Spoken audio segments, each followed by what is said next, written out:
બનાસકાંઠા જિલ્લાના સરહદી પંથકમાં ઉનાળાની કાળઝાળ ગરમીમાં પાણી અને ઘાસચારાની પશુઓને અછત ઊભી થતી હોય છે, જેમાં મોટા પ્રમાણમાં ગાયોને લીલો ઘાસચારો મળતો હોતો નથી।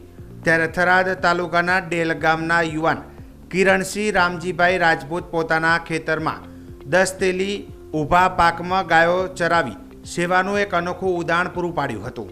હાલમાં બાજરીનો પાક તૈયાર થવાના આરે આવીને ઊભો છે, ત્યારે ઊભી બાજરીના પાકમાં ગાયોને ચરાવી સેવાનું અનોખું ઉદાહરણ પૂરું પાડ્યું હતું।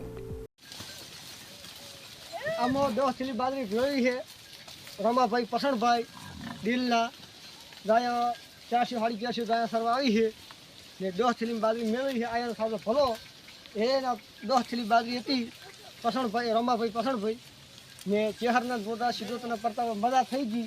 આ 10 દાડા 15 દાડા ગાયા સરે છે, નથી તો 500 થેલી બાચી રહી છે। એ